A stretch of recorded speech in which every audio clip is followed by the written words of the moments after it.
ભગવાન દ્વારકાધીશ મારી છેલ્લી ઈચ્છા છે કે મારી બુદ્ધિ રૂપી કન્યા તમારામાં પ્રેરિત થાય, મારી બુદ્ધિની સાથે તમે લગ્ન કરો. બસ એ જ સમયે દ્વારકાધીશે કીધું એકવાર તમારી કન્યાને તો પૂછું, હું ગમું છું. બસ એ જ સમયે ભીષ્મ દાદા કહે છે હા, મારી બુદ્ધિએ તમારો પાણી ગ્રહણ કર્યું. ક્યારે?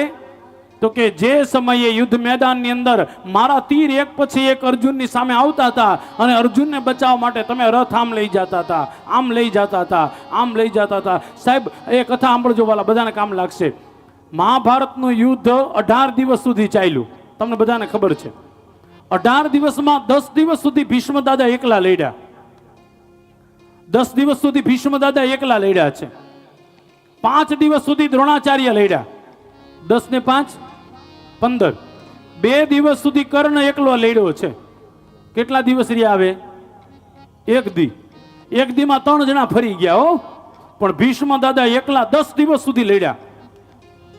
ભીષ્મ દાદા કૌરવોના પક્ષમાં હતા અને કૌરવોના પક્ષમાંથી લડ્યા છે.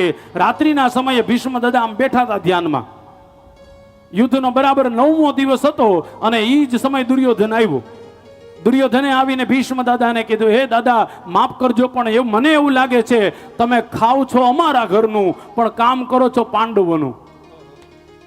જ્યારે આવા શબ્દ દાદાને સંભળાણા કાનમાં, બસ એ જ સમય દાદા ઉભા થઈ ગયા. એ મૂર્ખ દુર્યોધન, તું શું કહેવા માંગે છે? તને ખબર છે? તું મને એમ કહે છે કે મને પાંડવો પ્રત્યે પ્રેમ છે? દુર્યોધને કીધું હા સાચું કહું છું, મેં મારી આંખે જોયું છે અર્જુનની સાથે તમે યુદ્ધ જ નથી કરતા. એ સમય ભીષ્મ દાદા હાથમાં જલ લઈને પ્રતિજ્ઞા કરે છે હે દુર્યોધન સાંભળ, આવતીકાલે 10મો દિવસ છે યુદ્ધનો. કા આવતીકાલે અર્જુન નહીં હોય ને કા હું નહીં હોઉં, જા પ્રતિજ્ઞા કરું છું. અને સવાર પડી શંખનાદ થયા. 10મો દિવસ મહાભારતના યુદ્ધનું. મહાભારતમાં લખેલું ભીષ્મ દાદા એવા નીકળ્યા છે આજે. ઈ દિવસે ભીષ્મ દાદા 1 લાખ સૈનિકોને મારી નાખ્યા. ભીષ્મ દાદા રોજ 10,000 સૈનિકોને મારતા હતા, પણ ઈ દિવસે 1 લાખ સૈનિકોને મારી નાખ્યા. અને જ્યારે એક પછી એક સૈનિકોને મરતા જોયા ત્યારે કૃષ્ણ ભગવાનથી ન રહેવાનું. કૃષ્ણ ભગવાને અર્જુનને કીધું હે અર્જુન, આ નમાલાની જેમ યુદ્ધ કરે છે. એક બાજુ 165 વર્ષનો દાદો અને એક બાજુ તું 45 વર્ષનો. ભીષ્મ દાદાની ઉંમર હતી 165 વર્ષની હો, અને એક બાજુ અર્જુન તું 45 વર્ષનો. આવી રીતના યુદ્ધ ન કરાય. કા તું તારા દાદાને મારને કા હું જાઉં છું. એટલું કહીને ભગવાન શ્રી કૃષ્ણે રથમાંથી આમ છલાંગ મારી. અને જેવી છલાંગ મારી તા તો અર્જુન પાછળ દોડ્યો. અર્જુને આવીને દાદા કનૈયાનો પગ પકડી લીધો. હે દ્વારકાધીશ, મહેરબાની કરીને અમારા દાદાને તમે ન મારો. ભગવાન કૃષ્ણ અર્જુનની સામું જોઈને કહે છે અર્જુન, આ તો તારા દાદાને મારી ન જરો. એટલું કહીને હાથમાં પૈડું લઈ લીધું. પૈડું લઈને ભીષ્મ દાદા દોડ્યા. અર્જુન આમ ઢસડાતો જાય અને આ બાજુ ભીષ્મ દાદાએ જોયું કનૈયાએ હાથમાં હથિયાર લીધા છે. ભીષ્મ દાદા નીચે ઉતરી ગયા. હાથમાં જે શસ્ત્ર હતા કનૈયાના પગમાં મૂકી દીધા. કનૈયાના પગમાં મૂકીને કહે છે કૃષ્ણ ભગવાન માફ કરજો દ્વારકાધીશ, તમે હારી ગયા ને હું જીતી ગયો.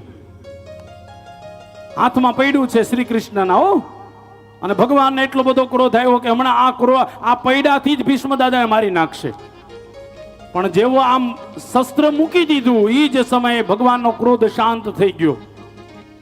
ભીષ્મ દાદાએ કનૈયાને કીધું કનૈયા તમે હારી ગયા ને હું જીતી ગયો. ભગવાને કીધું કેમ? તો કે તમે પ્રતિજ્ઞા કરી હતી કે હાથમાં હથિયાર લઉં નહીં, પણ જો તમે હથિયાર લીધું કે નહીં? ભગવાને કીધું લે આ તો પડ્યું છે. ભીષ્મ દાદા કે આ બધું બનાવટી ધંધો ઓલા ગોવાળિયા હારે કરજો. હું ગોવાળિયો નથી હો, હું ક્ષત્રિયનો દીકરો છું. યુદ્ધ મેદાનમાં મારવા માટે હાથમાં પથ્થર લ્યો ને એ શસ્ત્ર જ કહેવાય.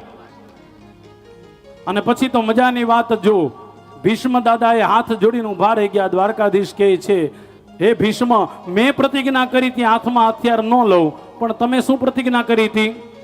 ભીષ્મ દાદાએ કીધું તું હું પ્રતિજ્ઞા કરું છું કે કનૈયાના હાથમાં હથિયાર લેવરાવીને લઉં. ભગવાન કે મારી પ્રતિજ્ઞા તૂટે તો ભલે તૂટે, પણ મારા ભક્તની પ્રતિજ્ઞા કોઈ દી તૂટવી જોઈએ નહીં. આનું નામ છે દ્વારકા વાળો. મારી પ્રતિજ્ઞા ભલે તૂટી જાય પણ મારા ભક્તની પ્રતિજ્ઞા ન તૂટવી જોઈએ.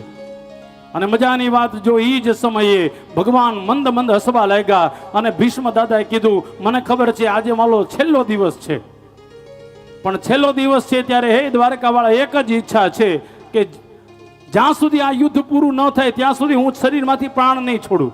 ભલે અર્જુનના ગમે એટલા બાણ વાગે, પણ એક ઈચ્છા છે જ્યારે આ શરીરમાંથી પ્રાણ છૂટે ને ત્યારે હે દ્વારકાવાળા તમે સામે ઊભા રહેજો. અહીંયા બેઠા છો ને માફ કરજો, હાથ જોડીને એટલું તો ખાસ માગજો, ભગવાન આ શરીરમાંથી જ્યારે પ્રાણ છૂટે ને ત્યારે હે દ્વારકાવાળા તું સામે ઊભો રહેજે.